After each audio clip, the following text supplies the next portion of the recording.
syukur pada Allah Subhanahu wa taala kerana dengan limpah kurnia yang Allah Taala kurniakan kepada kita, maka kita dapat sama-sama menunaikan solat subuh secara berjemaah.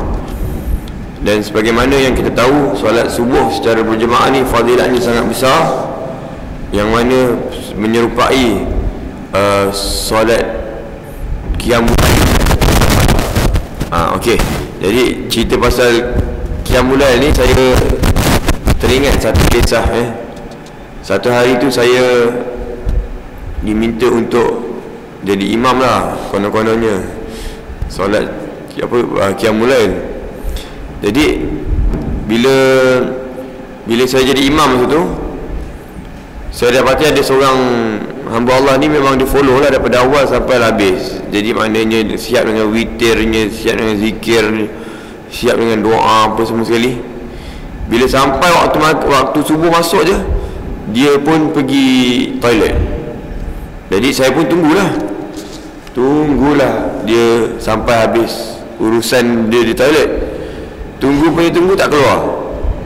Itu cakap dengan jemaah ni, macam mana ni, jalannya Ustaz, subuh dah lama masuk dah nak. Jadi akhirnya qomat. Lepas qomat, kami pun semayang subuh lah macam biasa. Habis semayang subuh, barulah dia masuk dalam ruang solat. Kemudian dia semayang subuh seorang-seorang. Okey. Habis semayang subuh, lepas habis kuliah semua, tanya dengan dia, tadi kenapa semayang subuh lambat? Tadi Ustaz saya buang yang besar je. Okey, buang yang besar, kenapa tak buang yang besar sebelum tu? Kan, kata, tadi sebelum tu sayang Ustaz, saya jarang dapat qiyamul lail. Jadi malam tadi saya dah qiyamul lail habis semua, baru saya nak buang yang besar. Jadi lepas tu tu yang terlepas semayang subuh tu. Jadi saya cakap dengan dia, agak-agaknya mana lebih untung, semayang subuh berjemaah ke berqiyamul lail berjemaah? Qiyamul lail Ustaz, jarang saya buat ni. Jadi ni beza. Sebenarnya saya cakap dengan dia, sembahyang subuh 2 rakaat pahalanya, sembahyang subuh 2 rakaat berjemaah pahalanya sama seperti berqiyamul lail sepanjang malam. Dan barang siapa yang bersembahyang isyak berjemaah, pahalanya sama seperti berqiyamul lail setengah malam. Jadi sebenarnya macam mana kita nak jadikan malam kita tu penuh dengan pahala? Sembahyang isyak berjemaah dah dapat setengah malam. Sembahyang subuh berjemaah dapat 1 malam, dah dapat 1,5 malam. Campur lagi dengan yang kita buat sendiri, yang betul-betulnya. Jadi tuan-tuan dan puan-puan Allah sekalian, inilah namanya hamba yang bijak, yang tahu prioriti dan sebagainya. Jadi sebab tu syaitan dia tak takut dengan seorang yang jahil walaupun sedang beribadah. Syaitan lebih takut kepada orang yang berilmu walaupun dalam keadaan dia tidur. Kenapa? Kerana orang yang berilmu itu walaupun dia tidur, tapi tidurnya bukan tidur kosong, tidurnya tidur berisi, tidurnya tidur yang memberikan manfaat. Jadi niat nak tidur, sebelum tidur kena niatkan sebagai ibadah. Sebelum tidur niatkan ia sebagai suatu yang boleh memberikan pahala. Sebab tu tuan-tuan dan puan-puan Allah sekalian, Imam Syafi'i yang kita tahu kehebatan ilmunya, kadang-kadang apabila berlaku permasalahan fiqh, dia tidak dapat mencari jawapannya, tiba-tiba bila dia tidur, dalam tidur tu dia terjumpa ilmu-ilmu yang baru. Dan itulah kelebihan orang yang berilmu berbanding orang yang tidak ada ilmu. Jadi sebab itulah Allah Subhanahu wa taala berfirman di dalam Al-Quran, dalam surah Az-Zumar ayat yang ke-9 yang bunyi apa? A'udzubillahi minasyaitonirrajim. Qul hal yastawi allazina ya'lamun wal ladzina la ya'lamun. Sama tak orang yang berilmu dengan orang yang tak berilmu? Tak sama.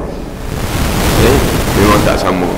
Orang ada ilmu memang tak sama cara dia bekerja dengan orang yang tak ada ilmu. Orang yang ada ilmu, cara dia beribadah juga tak sama macam orang yang tak ada ilmu. Ni jadi beza.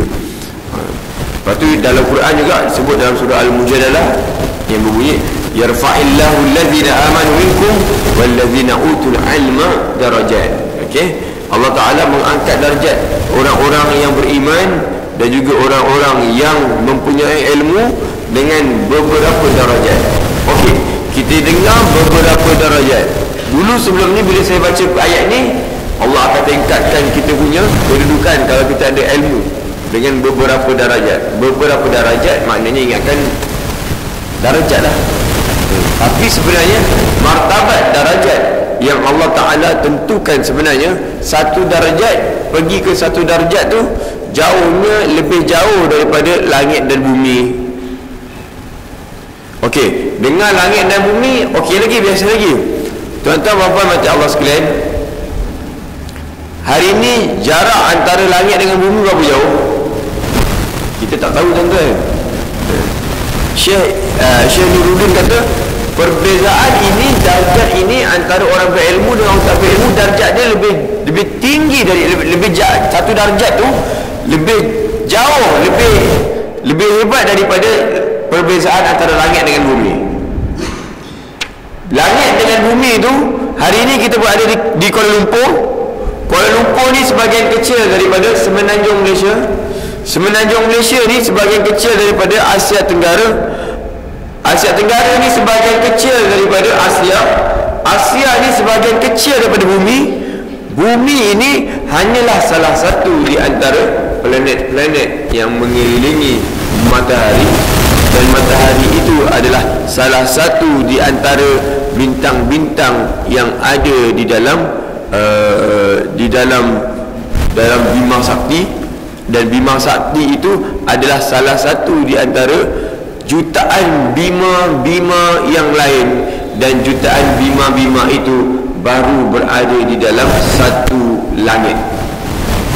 Sedangkan kita tahu Allah Ta'ala menciptakan 7 petala langit, dan pernah diminta, malaikat-malaikat pernah diminta untuk malaikat Jibril pernah suruh malaikat lain untuk pergi dari satu tiang ke satu tiang, langit pertama ke langit kedua, macam ni.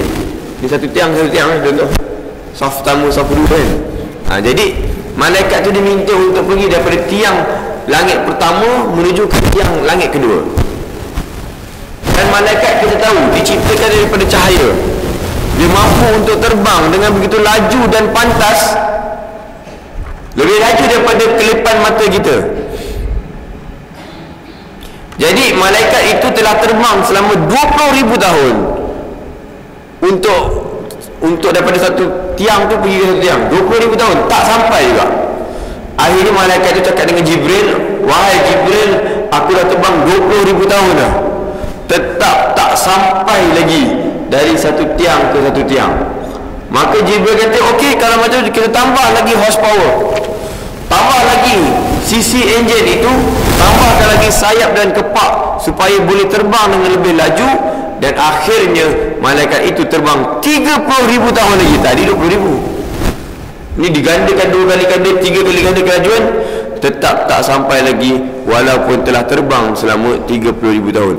Jadi tuan-tuan dan puan yang dirahmati Allah sekalian, bercerita tentang langit ni, maknanya langit ini sangat luas, terlalu luas. Jadi begitu jugalah Allah Ta'ala meletakkan darjat orang yang berilmu ini berbanding dengan orang yang tidak berilmu dengan satu darjat, dengan beberapa darjat yang sangat hebat dan sangat besar. Barulah saya faham rupanya, oh ini pengertian ayat ini, yarfa'illahu alladhina amanu minkum walladhina utul ilma darajat. Ini maknanya memang jauh beza bagaikan langit dengan bumi, malah lebih lagi darjat antara orang yang berilmu dengan orang yang tidak ada ilmu. Okey. Tuan-tuan dan puan sidang jemaah yang dirahmati Allah sekalian, hari ini kita selalu cakap kita ni takut pada Allah, kita kena ada perasaan takwa, kalau kita buat dosa kita takut Allah akan murka pada kita, kita buat maksiat nanti Allah akan bagi dosa, tempatnya di dalam neraka.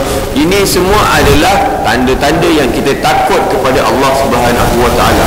Namun dalam masa yang sama Allah Ta'ala telah menyebutkan dalam surah Al-Fatir, innama yakhshallaha min ibadihil ulama'u. Adapun orang-orang yang takutkan kepada Allah adalah di kalangan hamba-hambanya yang berilmu tinggi. Ini nak menunjukkan bahawa kalau orang itu dikata dia takut pada Allah, kalau orang itu dikata dia takut pada dosa, neraka dan sebagainya, tetapi jika dia tidak ada ilmu, maka sesungguhnya ketakutan dia itu bukanlah ketakutan yang sebenar. Ketakutan itu masih tidak berada di tahap yang paling maksimum seandainya dia tidak ada ilmu. Jadi sebenarnya orang yang paling takut pada Allah bukanlah orang yang rajin solat, bukanlah orang yang rajin beramal ibadah, tapi orang yang paling takut pada Allah. Dalam ayat ini ditunjukkan bahawa orang yang paling takut pada Allah ialah orang yang berilmu di kalangan para ulama. Tuan-tuan puan-puan yang dimati Allah sekalian, saya tambah lagi dengan satu hadis Nabi, kun aliman au muta'alliman au mustami'an au muhibban fala takun khamisan fatulak. Nabi, jadilah kamu orang yang berilmu. Ini yang pertama. Kun aliman, jadilah orang berilmu. Au muta'alliman, ataupun kalau tak mampu jadi seorang yang berilmu tinggi, memadailah jadi orang yang berilmu. Contoh macam saya lah, ilmu saya tak tinggi tapi tak dapat jadi ulama, jadi orang yang menuntut ilmu pun jadilah. Sambil-sambil menuntut ilmu, sambil-sambil berfungsi ilmu, datang sini mengajar-mengajar sikit. Sebenarnya saya datang nak belajar untuk diri saya sendiri, tapi sambil-sambil tu sambil belajar, sambil mengajar orang. Jadi kalau tak mampu jadi orang yang alim, memadai jadilah orang yang menuntut ilmu. Tak mampu jadi orang yang menuntut ilmu, au mustami'an, tak mampu sangat, jadilah orang yang dengar ilmu. Muta'aliman ni maknanya dikaji ilmu, dia jumpa tok guru, dia kaji, dia bertalaki dan sebagainya. Tak mampu jadilah orang yang mendengar ya. Tak mampu jadi muta'aliman, tuan-tuanlah sekarang ni jadi mustami'an, orang yang dengar majlis ilmu. Okeylah, dengar majlis ilmu, dapat ilmu, dapat satu pengajaran yang baru. Tiap-tiap hari subuh dengar, maghrib dengar, isyak dengar, ceramah dengar, forum dengar, tazkirah dengar, kuliah dengar. Ini orang yang mendengar majlis ilmu. Au muhibban, kalau tak mampu juga jadi ulama, tak mampu jadi orang yang menuntut ilmu, tak mampu jadi orang yang mendengar majlis ilmu, jadilah orang yang mustami'an, muhibban, orang yang suka majlis ilmu. Ada majlis ilmu dia datang, tak dapat datang penuh, datang separuh-separuh pun jadilah. Kat sini ada majlis ilmu pun dia seronok, muhibban, dia suka dengan. Ini paling teruk kan. Kadang-kadang ada ceramah datang, tapi pendengar sayang dia datang dengan sikit-sikit tu, di belakang masjid ada orang jual kopiah, jual kitab, jual minyak wangi, ada beli. Macam itulah. Ada jual belakang tu, ada forum kismis lah, beli. Itu orang yang muhibban. Saya pernah mengajar dekat satu masjid dekat Subang Jaya, kuliah muslimat. Habis kuliah je, dia dengar kuliah. Biasa kuliah berapa lama? Kuliah 1 jam ustaz. Okey, saya 1 jam, kuliah 2 hari. Habis kuliah 2 hari, dia pun pergi belakang shopping. Ada jual kain, ada jual apa. Saya dengan orang biasa lah ustaz, dengan ceramah 1 jam, shopping 2 jam tak cukup. Sebab kat belakang ni ada jual macam-macam lah. Ada jual jus korma, ada jual jus delima. Ni kat masjid tu belakang penuh. Kita kuliah subuh, kuliah maghrib, tak ada orang datang jual. Tapi bila kuliah muslimat tu, punyalah banyak datang. Ramai terasa kakak-kakak kat belakang tu. Best lah ustaz bila ceramah-ceramah ada shopping kat belakang. Yelah. Ini contoh orang muhibban, orang yang cintakan ilmu, tapi dia suka juga, dia tak suka lah dengar dulu, tapi dia suka juga sambil-sambil shopping, sambil dengan ilmu. Macam tu. Ini pun okey juga, tak ada. Jadi saya sebut tadi 4 hadis tadi, hadis tadi ada 4 golongan yang disebutkan. Jadilah orang berilmu. Kalau tak mampu jadi orang berilmu, jadilah orang yang menuntut ilmu, kaji ilmu, baca kitab, talaki sana sini, tafakur dan sebagainya. Tak mampu juga jadi pendengar, dengar je kuliah. Tak payah catat, dengar je. Sebenarnya kalau nak ikutkan kena cantik, tapi tak apalah kan. Mungkin tuan-tuan semua kuat ingatannya, mudah-mudahan apa yang saya sebut tadi dapat diulang balik satu-satu macam ni. Kalau tak suka juga, kalau tak dapat nak dengar, suka-suka pun tak apalah, sambil muhibban, orang cintakan ilmu. Tak ada macam ilmu dia yang sibuk-sibuk datang, tak suka dengar dengan pun kawan apa benda dia suruh dengar, okey juga. Misal janganlah kamu jadi orang kelima yang suka yang dengar ilmu pun tidak, yang menuntut ilmu, yang berilmu pun tidak, fatuhullah masa kamu makan. Jadi ini tunjukkan bahawa ilmu ini sesuatu yang tidak dapat dipisahkan daripada diri kita. Tak hairanlah kenapa Al-Quran mula-mula diturunkan apa bunyi ayatnya, Iqra. Dan bila kita ditanya Iqra tu maknanya apa, bacalah. Tapi tuan-tuan puan macam Allah sekalian, sebenarnya Iqra itu bukan mata-mata, tapi Iqra itu artinya kajilah, jadilah, analisa lah, buat tesis lah, maknanya satu pengkajian yang hebat. Itu definisi Iqra sendiri. Jadi maknanya kita jangan hanya fikir Iqra bacalah, daripada pengkajian dan pengkajian dan sebagainya. Tuan-tuan dan puan mati Allah sekalian, kita sambung lagi pengajian kita. Baru-baru ni saya minggu lepas pergi ke forum antara agama. Forum antara agama, ada beberapa, ada 4 agama. Kami duduk dalam satu forum yang sama, masing-masing membincangkan tentang pandangan terhadap satu perkara menurut kacamata agama masing-masing. Jadi tuan-tuan dan puan macam Allah sekalian, kalau kita punya agama, kita berhujah, kita ada dalil. Al-Quran kata begini, zaman sahabat dulu begini, zaman tabi'in kata begini, dan akhirnya kita pun ada garis panduan tertentu. Kalau ditanya pada agama lain, minta maaf tuan-tuan, kurang daripada sisi dalilnya. Bila kita beritahu apa, kenapa gini, dia bergantung pada keadaan semasa, ini bergantung gini-gini dan sebagainya. Bila ditanya tentang bagaimanakah cara untuk kita bercinta sebelum berkahwin, maka dalam Islam ada cara-caranya.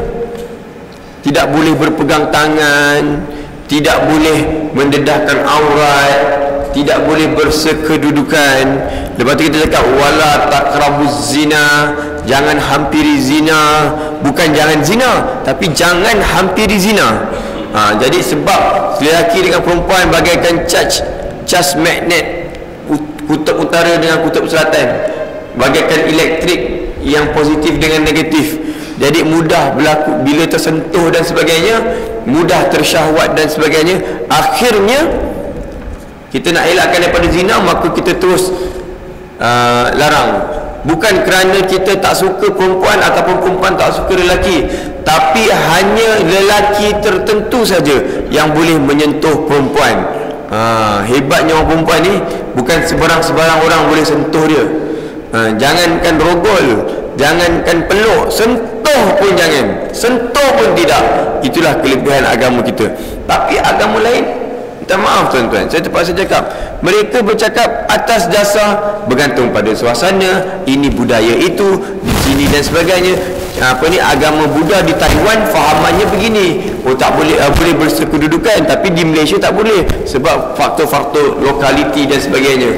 Dan akhirnya tak boleh, kalau buatnya ni takut-takut nanti kena sumpahan dan sebagainya. Ini semua bukan didasarkan atas dasar ilmu, tapi agama kita cantik sangat kerana semua agama kita, seluruh ajarannya adalah berdasarkan ilmu itu sendiri. Inilah kelebihan agama kita yang sememangnya tidak ada pada agama-agama lain, yang mana segala lapangan yang kita bincangkan ada pandangan ilmunya. Kita agama Islam senangnya, bila sebut pasal ekonomi, kita ada jual beli, kita ada cerita pasal sukuk, kita ada cerita pasal, kita ada cerita pasal perjanjian Islam, jual beli Islam, kita ada cerita pasal Islam, haraman riba, kita ada wadiah, al-baik islami ajid dan sebagainya. Tapi agama lain bila ditanya tak ada jawapan. Bila kita cerita pasal undang-undang, kita ada kitab rujukan Ahkam Sultaniyah yang dikarang oleh Imam Al-Mawardi. Kita ada cerita pasal fiqh siasah dan sebagainya. Kita ada hadis Nabi, baldatun tayyibatun wa rabbu ghafur. Dan lepas tu macam-macam lagi lah dalil-dalil yang membantu kita bagaimana untuk melaksanakan politik secara Islam. Tapi bila ditanya pada agama lain, tak ada. Jadi pendek cerita, bermula daripada sekecil perkara sampailah sebesar-besar perkara. Bermula daripada urusan nak kencing pun ada adabnya. Terkejut agama-agama lain dengan agama kita. Masuk toilet kaki kiri dapat pahala, buang air kecil duduk dapat pahala, sebelum masuk toilet baca doa dapat pahala, istinja gunakan tangan kiri pun dapat pahala, membasuh kemaluan setelah beristinja, setelah kita melepaskan hajat kita sebanyak 3 kali atau 5 kali atau 7 kali, itu pun ada kiraannya. Begitu detail agama Islam. Sampai nak keluar pun keluar tandas, keluar dengan kaki kanan dan membaca doa. Terpegun rakan-rakan ahli panel yang lain betapa Islam begitu detail. Sekecil-kecil perkara pun ada dalil, bukan sekadar budaya-budaya biasa, tapi siap ada dalil lagi, siap ada khilaf lagi, siap ada khilaf. Ulama ni kata macam ni kalau nak istinja, ulama ni kata begini istinja. Punyalah detail ilmu yang ada di dalam Islam. Sampailah pentadbiran negara, pentadbiran dunia dan sebagainya.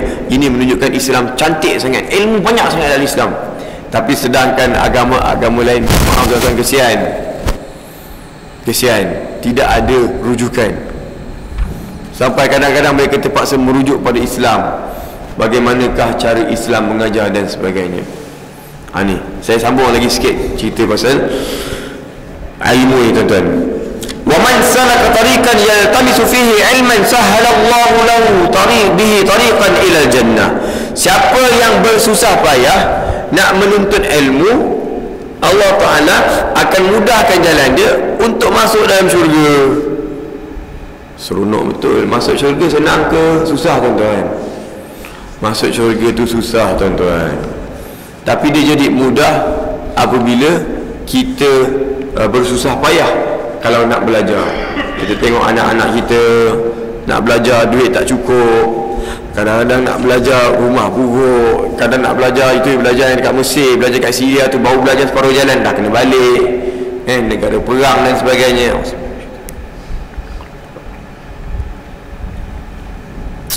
Ini menunjukkan kepada kita bahawa agama kita sebenarnya memang sangat mementingkan ilmu dan memberikan martabat yang hebat kepada golongan orang-orang yang berilmu dan golongan-golongan yang menuntut ilmu. Sampailah dikatakan bahawa barang siapa yang mati ketika menuntut ilmu, maka dia adalah orang yang mati syahid, walaupun dalam perjalanan balik. Ni tuan-tuan datang ke masjid nak tuntut ilmu, tiba-tiba nak balik kena langgar kita ke depan, mati syahid. Kenapa mati syahid? Sebab sedang dalam perjalanan, baru balik daripada menuntut ilmu. Balik menuntut ilmu pun diiktiraf sebagai orang yang mati syahid. Tuan-tuan dan puan mati Allah sekalian, okey, kita teruskan lagi sikit. Okey, hadis ni saya suka baca. Man da'a ila hudan, siapa yang menyeru ke arah hidayah, kebaikan, kana lahu minal ajri, maka dia akan mendapat pahala mislu ujuri man tabi'ahu, maka dia akan dapat pahala sama macam orang yang mendengar cakap dia, orang yang mendengar nasihat dia. Kita suruh dia buat baik, dia pun buat baik. Bila dia buat baik, kita pun dapat pahala sama macam dia buat baik. La yanqusu zalika min ujurihim syai'a, tak kurang sikit pun pahala yang dia dapat, kita pun dapat sama juga. Contoh, hari ini kita ajar anak kita supaya rajin solat betul-betul, solat dengan tama'ninahnya, dengan rukun yang sempurna dan sebagainya. Kita ajar anak kita. Jadi bila anak kita pas belakang, Mana? Apa nama? Dah lupa dah saya. Dapat tabung. Kalau kita ajar anak kita solat, contoh, kita duk ajarlah anak kita solat. Okey. Sekali bila kita dah ajar anak kita solat, anak kita pun solat 2 rakaat. Kita pun dapat pahala sama seperti dia dapat. Kalau anak kita dapat pahala dua rakaat, kita pun dapat pahala 2 rakaat. Kalau kita dapat pahala 2 rakaat, kalau anak kita sembahyang 2 rakaat, kita pun dapat pahala 2 rakaat. Lepas tu anak kita buat tiap-tiap hari, kita pun dapat juga, sebab kita yang ajar dia. Lepas tu dia buat sampai ketua pun kita dapat juga. Lepas tu dia ajar pula anak dia, maknanya cucu kita. Bila dia ajar anak dia ajar cucu kita, dia buat, cucu kita pun buat, kita dapat pahala tak? Dapat pahala tuan-tuan. Lepas tu cucu kita, dia ajar tak cicit kita buat, cucu kita buat, anak kita buat. Dapat pahala tak kita? Dapat juga pahala tuan-tuan. Lepas tu cicit kita ajar apa? Cucu aja cicit aja cicak. Cicit aja cicak boleh jugalah. Jadi si cicit aja cicak semayang, kita pun dapat pahala.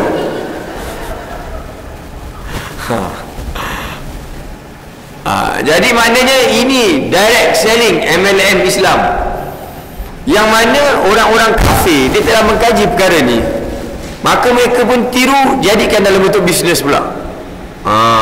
Hebatnya sebenarnya tuan-tuan dan puan-puan sekalian. Hari ni tuan-tuan dan puan, hari ni saya baca kitab Riyadhus Salihin. Kitab Riyadhus Salihin ini dikarang oleh Imam An-Nawawi. Siapa pernah jumpa Imam Nawawi? Angkat tangan. Tak pernah jumpa pun Imam Nawawi. Cikgu Nawawi adalah ada ni, apa ni, Haji Nawawi duduk depan rumah kita. Tu ya. Tapi Imam Nawawi kita pernah jumpa? Tak pernah jumpa tuan-tuan. Jadi bila kita tak pernah jumpa Imam An-Nawawi, tapi hari ini kita baca kitab yang dikarang oleh Imam An-Nawawi, tiba-tiba Imam Nawawi sedang berehat-rehat di dalam kuburnya, tong, pahala masuk. Inilah hebatnya. Dia tengah kat dalam kubur tu, tengah buat apa saya tak tahu lah, kan? Yang penting dia tak ada kat sini, yang penting dia tak ngajar pun. Tapi apabila dia menulis kitab ini, kemudian diwarisi, akhirnya saya pula baca pagi ni kat sini, tuan-tuan dapat manfaat. Siapa yang paling gembira? Yang paling gembira Imam Nawawi.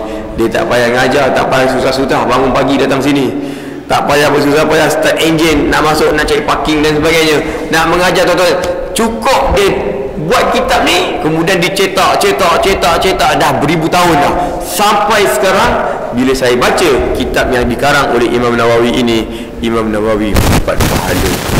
Hebat tak tuan-tuan puan-puan? Kalau kita dapat ilmu yang banyak, hebat tak? Kalau kita ada harta banyak, harta akan habis tuan-tuan. Kalau saya nak belanja tuan-tuan, hari ni kalau saya nak belanja makan, seorang RM10, saya kena limit. Mungkin satu pagi saya boleh belanja 100 orang je. 100 orang kalau kali RM10 dah RM1000.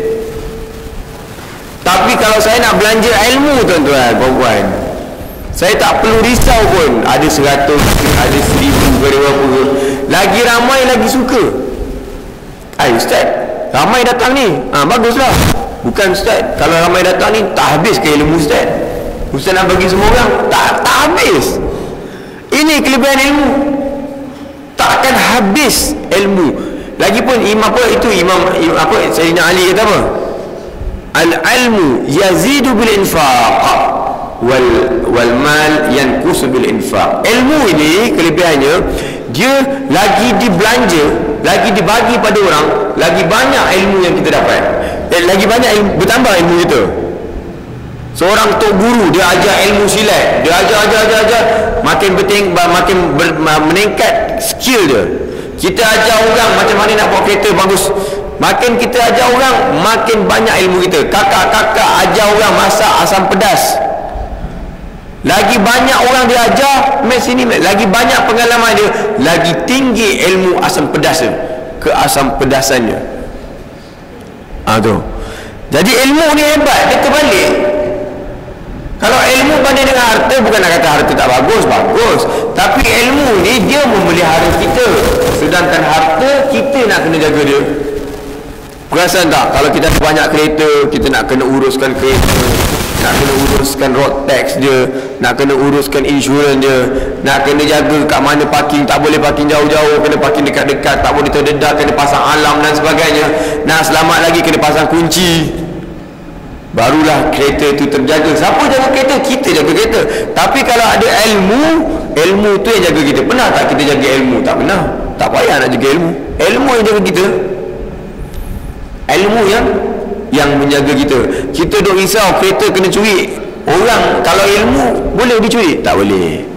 Ilmu langsung tidak boleh dicuri, tuan-tuan. Jadi tuan-tuan puan-puan mata Allah sekalian, saya tak sempat nak habiskan semua. Cuma saya nak sebutkan sikit tentang majlis ilmu ini, apa kehebatannya. Satu hari Nabi SAW masuk ke dalam masjid, dan ketika itu terdapat dua kelompok umat Islam. Ketika itu satu kelompok sedang menunaikan solat sunat beramai-ramai, dan satu kumpulan lagi sedang menuntut ilmu macam kita sekarang ni. Maka tanpa ragu-ragu Nabi Muhammad SAW telah masuk ke dalam masjid dan bersama-sama dengan golongan yang sedang menuntut ilmu. Ini menunjukkan bahawa menuntut ilmu itu jauh lebih baik berbanding kita melakukan amal ibadah. Jadi tuan-tuan dan puan yang dirahmati Allah sekalian, kalau kita dalam majlis ilmu, contoh kita baru masuk masjid, majlis ilmu sedang berjalan, nak solat tahiyatul masjid ke tak payah? Tak payah tuan-tuan, tak payah masuk, tak payah solat tahiyatul masjid. Memang betul kan, man dakhala masjid falyusalli rak'ataini. Siapa yang masuk masjid maka hendaklah dia solat 2 rakaat. Itu kalau tak ada majlis ilmu. Tapi kalau ada majlis ilmu dan nak join majlis ilmu, maka terus masuk. Tak payah solat apa tahiyatul masjid lagi dah. Tidak dianggap sebagai biadab. Kemudian bila masuk majlis ilmu, tak payahlah salam-salam. Kadang-kadang kita buat majlis ilmu kan, masuk salam seorang salam. Tak payah. Masuk je duduk terus. Tak payah salam-salam. Yang gitu-gitu sudahlah, sikit-sikit. Tak payah bila masuk, Assalamualaikum, Pak Imam tengah ngajar, Pak Bilal tengah baca, Waalaikumsalam, kan terpotong tu. Tak payah. Tuan-tuan puan, kalau ada majlis ilmu masuk, hormat, lambat sikit, tu duduk dengar. Ni adab dalam majlis ilmu. Kalau semalam saya berkhutbah, sebelum khutbah saya bagi tazkirah. Saya dah pesan dah pada semua orang, cakap dengan diorang, tuan-tuan puan, ketika imam sedang berkhutbah, maka tak payahlah nak tahiyatul masjid, masuk tu dengar, duduk. Tapi kalau nak solat juga, hanya satu-satunya solat yang dibenarkan, ini menurut pandangan Imam Syafi'i lah. Dulu saya belajar dengan Habib Umar daripada Yaman, dia datang ke Kairah, jadi belajar. Dia kata hanya satu-satunya solat yang dibenarkan untuk didirikan ketika imam sedang berkhutbah hanyalah solat tahiyatul masjid. Tak payahlah solat sunat qabliyah lah, solat sunat lain lah, tak payah. Satu je tahiyatul masjid. Tapi kalau tak tahiyatul masjid pun tak apa, masuk masjid terus dengar khutbah. Kerana apa? Khutbah itu sebahagian daripada ilmu. Ni hebatnya ilmu. Jadi hari ni tuan-tuan puan mati Allah sekalian, kadang-kadang kita tengok dalam majlis ilmu, kuliah maghrib terutama tu, ada kumpulan, ada yang dengan kuliah lah, ada yang semayang kat belakang. Semayang apa? Semayang sunat. Semayang sunat apa? Semayang sunat rawatib. Ustaz, ni dah jadi amalan saya, semayang sunat rawatib tiap hari. Berapa rakaat? 8 rakaat. Kenapa awak nak solat sunat rawatib 8 rakaat? Kenapa? Biasalah ustaz nak pahala lah. Kalau nak pahala, awak nak pahala banyak ke nak pahala sikit? Mestilah nak banyak ustaz. Dia tanya, pahala banyak ke sikit? Nak banyak. Kalau macam tu, dengar majlis ilmu lagi banyak pahalanya berbanding solat sunat rawatib. Alamak ustaz, saya dah biasa lah buat solat sunat rawatib. Saya rasa tiap-tiap hari saya kena buat. Kalau saya tak buat, nanti badan saya kudis. Kata-kata badan. Kalau tak buat, nak kena saya sunat rawatib juga. Susah persepsi anda dengan majlis ilmu jauh lebih baik berbanding dengan hanya beribadah. Habis ustaz, asyik dengar majlis je, asyik dengar kuliah je, asyik ambil apa dengar tazkirah je. Habis bila nak sembahyang? Itulah awak ni pula asyik sembahyang aja, asyik doa je. Bila nak dengar kuliah? Jadi sebenarnya dengan kuliah itu lebih besar pahalanya berbanding kita beribadah dan sebagainya. Sebab tu ada satu kata-kata hikmah, tafakkaru sa'atan khairun min ibadatin alfi sanatin. Ini kata-kata hikmah. Berfikir, bertafakur, berbincang, bermunakasyah, berdiskusi sesaat lebih baik daripada beribadah seribu tahun. Tuan-tuan, puan-puan sidang jemaah yang dirahmati Allah sekalian, mengakhiri perbincangan kita pada hari ini sebelum saya buka pada sesi soal jawab. Hebatnya malaikat, mereka mampu untuk beribadah selama ribuan tahun, mungkin jutaan tahun. Ada yang sujud berjuta-juta tahun, ada yang rokok berjuta-juta tahun, ada yang berzikir dan sebagainya berjuta-juta tahun. Namun manusia pula, ada tak manusia yang mampu untuk sujud sepanjang malam? Tak ada. Ada tak manusia yang hanya beribadah siang dan malam, tak makan tak minum? Ada tak? Tak ada. Malah Nabi sendiri sujud sampai banyak kali sembahyang sampai kakinya bengkak. Itu pun Aisyah kata, stop lah bang, cukup lah tu, nanti kaki dia teruk bengkaknya. Itu cara Nabi nak ceritakan, maknanya sebenarnya itu Nabi, tapi kita ni memang tak ada apa-apa lah. Kenapa Dan manusia ni dah lah banyak buat dosa, manusia ni dah lah ada nafsu dan sebagainya. Tapi malaikat tu berakal. Kenapa manusia tidak? Kenapa Allah Ta'ala pilih manusia sebagai khalifah? Kenapa?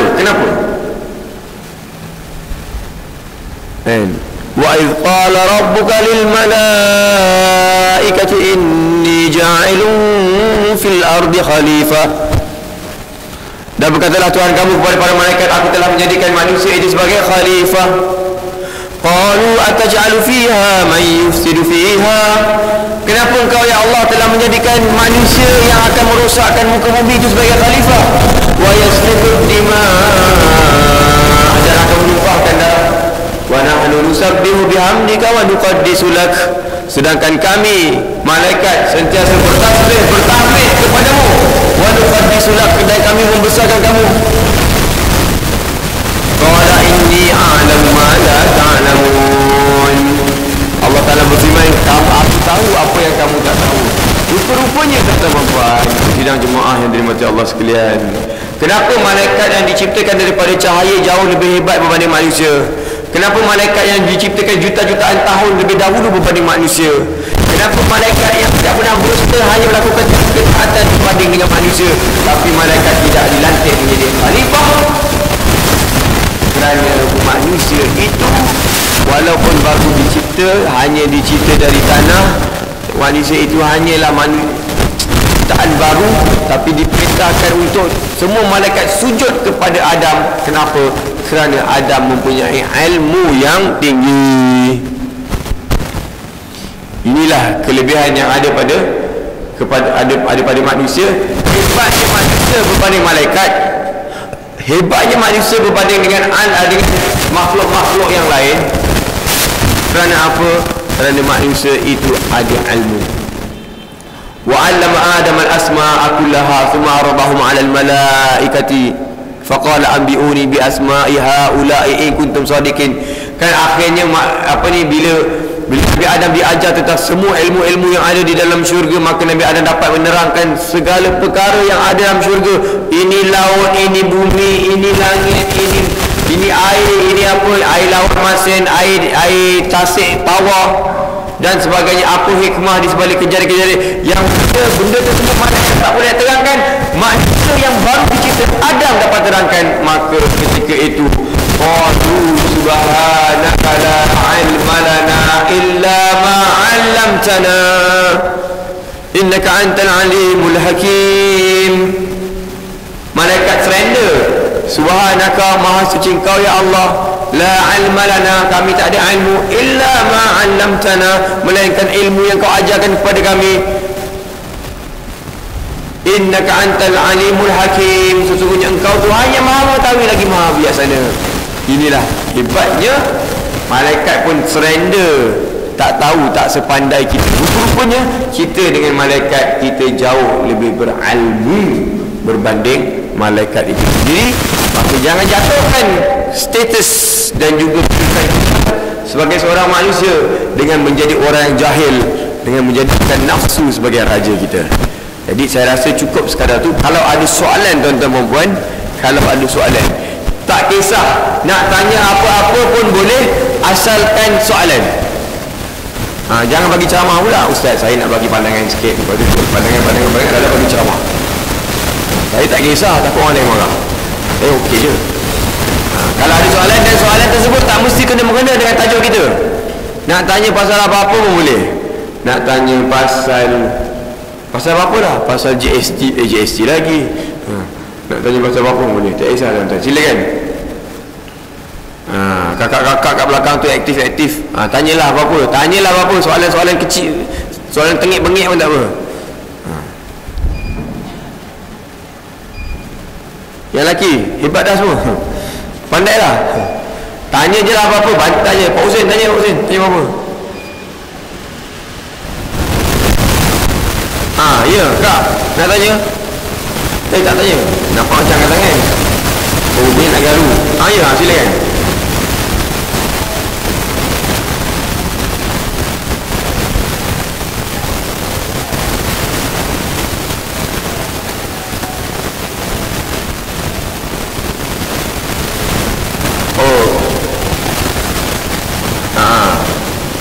Dia gini, kalau ustaz tu belum sampai lagi, jadi majlis ilmu belum bermula. Selagi majlis ilmu belum bermula, maka ketika itu kita hendaklah tahiyatul masjid dulu. Kalau sampai terlambat, majlis ilmu dah start dah ni. Ustaz tu pun dah kongkang, dah pumpang sana. Masa tu kita sampai, kita dah tak sembahyang, tak perlu sembahyang tahiyatul masjid. Tapi kalau ustaz tu belum start lagi, semayang dulu. Lepas semayang, bila ustaz tu tak sampai lagi, telefon dia, ustaz kat mana? Itu tanya dia. Okey, soalan lain silakan. Terima kasih, soalan yang sangat baik, penting tu. Buat tahiyatul masjid dan sebagainya. Sebab kalau kita tak semayang tahiyatul masjid dalam masjid, maka kita dianggap sebagai seorang hamba yang tidak beradab ataupun biadab. Okey. Jadi eloknya sembahyang sunat tahiyatul masjid. Okey. Cerita pasal sembahyang sunat tahiyatul masjid. Ada khilaf sembahyang kat surau. Boleh ke ustaz sembahyang tahiyatul masjid kat surau? Sebab ini bukan masjid, ini surau. Contoh, ini masjid lain, tempat lain. Kat surau-surau dan sebagainya. Boleh ke ustaz kita sembahyang tahiyatul masjid kat surau? Jadi sebab ini bukan masjid, jadi patut susalli sunnatan tahiyatus surau. Ada ke tahiyatus surau? Tak ada tuan-tuan. Okey, jadi sebenarnya saya dapati surau ini hanya terdapat dekat Malaysia, Indonesia, Thailand, Singapura, Brunei. Tempat-tempat lain tak pasti. Tapi yang kat negara Arab tidak ada istilah surau. Semua masjid belaka. Cuma kat Malaysia ni ada yang dianggap sebagai surau kerana tidak menggunakan solat Jumaat. Tapi ada juga surau Jumaat. Dah ada sekarang surau Jumaat. Jadi apa beza antara surau dengan masjid? Jadi saya pun confused jugalah. Cuma dari segi status barangkali, dan status dan barangkali. Okey. Cuma saya nak sebut, apabila kalau surau tu dia melaksanakan solat 5 waktu macam biasa, ada imamnya, ada bilalnya, tak kali azan je, setiap kali masuk waktu azan berkumandang dan akan ada solat, maka itu dianggap sebagai boleh sembahyang tahiyatul masjid dalam surau tersebut. Yang tak boleh macam bilik sembahyang, bilik sembahyang kat pejabat-pejabat tu ada bilik sembahyang kecil, itu kalau azan pun tak ada azan situ, tak ada sembahyang jemaah maintain tiap minggu, itu dianggap sebagai tempat musalla. Dalam bahasa Arab ni musalla, tempat untuk solat. Dekat stesen bas kadang-kadang ada surau, kadang-kadang dekat shopping kompleks ada surau, yang itu tidak dianggap sebagai masjid, tidak boleh solat tahiyatul masjid. Okey, ada soalan lagi tak? Tak ada tak ada. Okey, tuan-tuan dan puan, saya sikit pengumuman. Ini pengumuman. Assalamualaikum warahmatullahi wabarakatuh. Bersama dengan saya ada ensiklopedia, dalam bahasa Arab dipanggil Al-Mawsu'ah. Okey, tentang bulan Ramadan.